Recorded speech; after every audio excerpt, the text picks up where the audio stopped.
Right. Hi, I'm Hannah Pfotenhauer, and I am giving a sample teaching lesson on the rhetorical triangle. Okay, do you guys want to introduce yourselves? Yes. I'm Wade.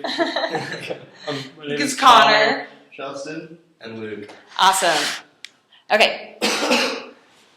So, to review, we discussed a rhetorical argument. So I put the definition on the board just so we all have a review before we jump into rhetorical triangle. So a rhetorical argument, rhetoric, is the art of observing any given case, the available means of persuasion. So essentially looking at an argument and analyzing different approaches to persuasion and how words, speaker, the audience, and the subject all impact the argument.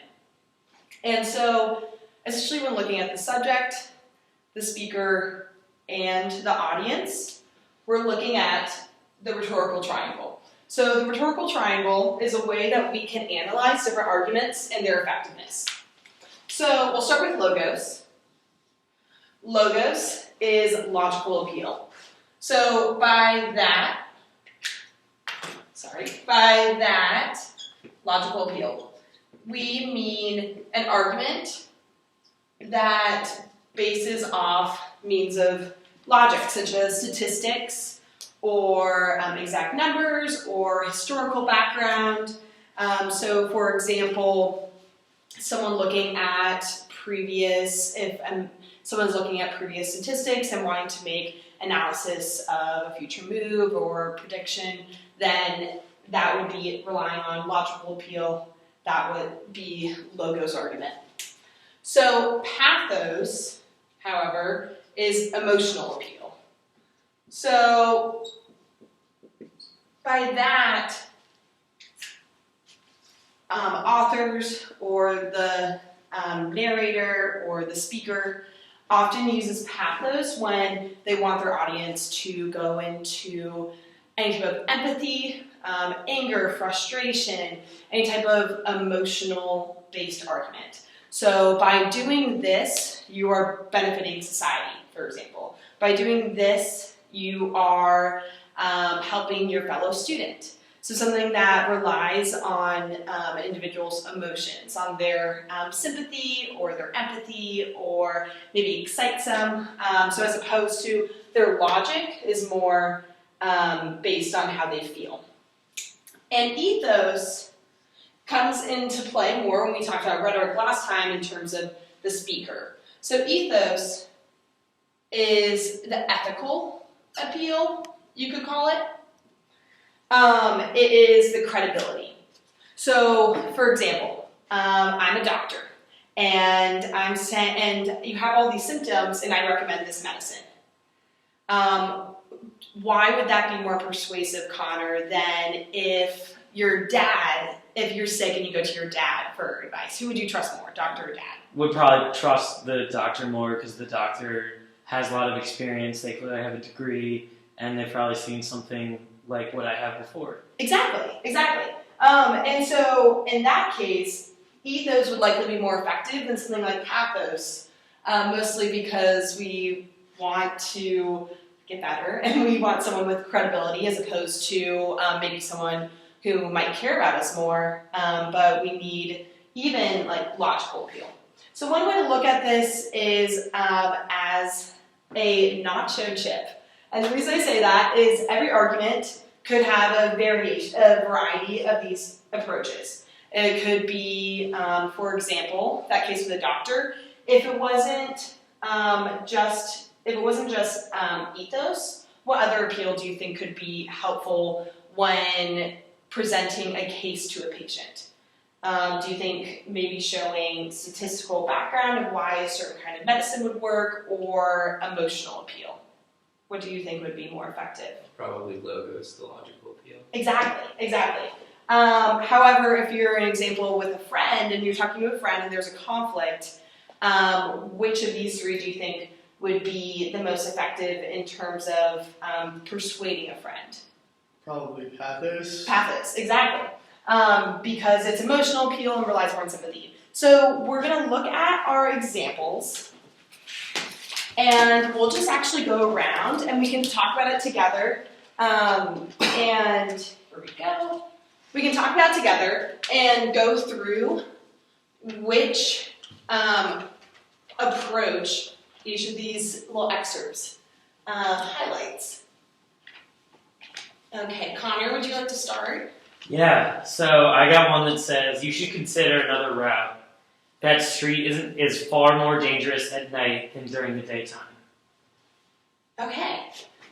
So, what do you guys think? What kind of approach do you think that is?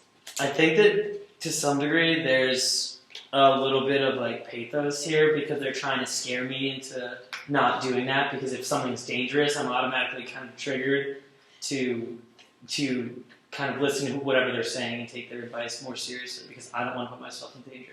Exactly. That is exactly right. I think pathos here is really important because they're trying to scare their friend. They're looking out for their safety. If there were to be another one, what do you think would it be if it wasn't just pathos? Maybe logos, because it's kind of logical to not be in dark places that could be dangerous at that time. Exactly.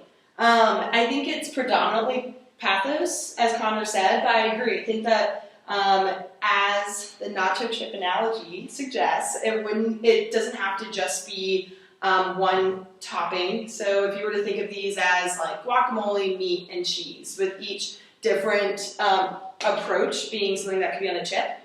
An effective argument could have one topping, it could have three, it could have two, and that one, while it is predominantly pathos, it definitely suggests logos because it relies on background of the safety of the street. Do you want to go ahead with yours? Sure. It says, manufacturing costs are significantly cheaper in Bangkok. We should move production there. And the one that at first shouts at me is logos because it's talking about prices, which are like a statistical analysis, and yeah, it's Exactly. Exactly. So it refers to statistics. It also looks at the year before, and because of this, then we should do that. So it's a logical line of argument, kind of deductive reasoning. Because of this history, then we should do that. So that would definitely be logos because it's logical appeal, relying on statistics and numbers. Good job. All right. You will never be satisfied in life if you don't seize this moment.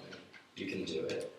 I think that would be pathos because it's appealing to your emotions. You're talking about your satisfaction you'll get in the moment.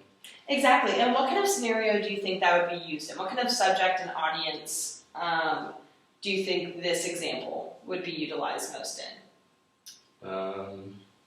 What's or speaker audience? Yeah, well, it's in second person. I don't know, guys, you know what happened? I'm thinking maybe like a dad giving advice to his son. Yeah, exactly. A friend. It definitely suggests that they know each other. Yeah, that's true. It's informal, and so that characterizes it as, maybe a more intimate relationship, a more personal relationship. But I agree, definitely pathos. And I think it's exclusively pathos as opposed to maybe the one Connor shared earlier, where it could have also been logos and pathos. So great job. Okay, should we do one more round? Yeah, yes. So we have not only the fingerprints, the lack of alibi, a clear motive, and an expressed desire to commit robbery. We also have a video of the break-in. So I kind of see this as twofold. First, I see it a lot as kind of logos because there's a lot of factual evidence that backs this up. We have a lot of this kind of information that we can deduce something, but I also see a lot of ethos in this, like we talked about last time, because it's probably somebody who's a detective who's clearly knows something. It could be a police officer. They have a background in this knowledge, so it's somebody who's definitely seems like they're respected in the field because they're trying to present a case to me to convince me that this is a person that did the crime. Exactly, and so it could be used in like a scenario such as a lawyer to a jury, but in a courtroom and almost certainly from someone with a credible background. Great. So before we close up, let's just review. Let's just review each. And Connor, would you mind just touching that to make sure it didn't totally freeze? We're good. Okay, awesome. And we can just all use characteristics. Characteristics to describe and summarize what we learn, and then when we think about next time we analyze a text, maybe going through these like few short words will be helpful, and maybe also thinking about the scenarios this would be used. So, for example, I can start logos could often be used because it's logical appeal. This is very common in advertisements. Could someone give me an example of what kind of advertisement you would maybe see this in? Maybe like, I'm thinking like toothpaste. And that's kind of weird, but like a lot of times they'll like have some sort of statistic about some sort of whitening power that it has. Exactly. And going off of that, what if we have a toothpaste advertisement? Who is sometimes the speaker? Who is sometimes the advice being given from? Someone with authority, like a dentist or orthodontist. Exactly. And so what if you are looking at these three types of argument? If it's given from a dentist or an orthodontist, which pathos, logos, or ethos, where do you think that would fall under? Probably ethos. Exactly. So this is just demonstrating that again, it can be used in multiple accounts. But this time, it's less about the subject and more about who's giving it. And that's a dentist. Okay, and then pathos. Let's think about maybe a word or two to describe what it is and an example of when that's used. Emotion, maybe. Emotion. Like we talked about, someone that you have a relationship with knows you, or someone that you only listen to. Right.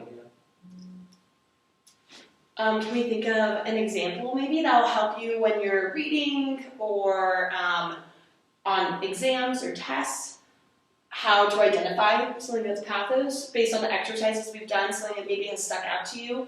For example, who do you think would use a pathos, an emotional appeal to someone else? Someone with a personal relationship with the person they're speaking to, someone possibly who like cares about them or knows them well and knows how they act and react. That is a great example. Exactly. And it can be personal relationships, definitely. So the one we read, you should do this, you have to seize the day, sounded really personal, really intimate.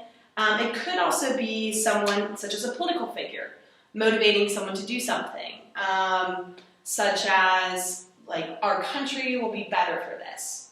And I think that is a great example also of maybe a few of these, because as we all know, political figures will rely on statistics as well as motivating crowds. But I think that personal relationships is definitely a great example and a good way to think about in the future.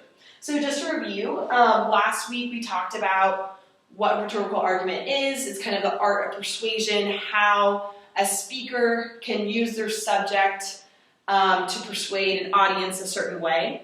And as readers, we need to be knowledgeable of the different approaches to these arguments. And so these three main approaches that we'll delve into more in the future, pathos, logos, ethos. Pathos, again, is more emotional appeal. Logos, logical appeal, using something like statistics, numbers. Ethos relies more on credibility, such as an authority figure or someone who you hold with higher respect in regard to the subject matter. Do we have any questions? Okay, great. Thanks, guys.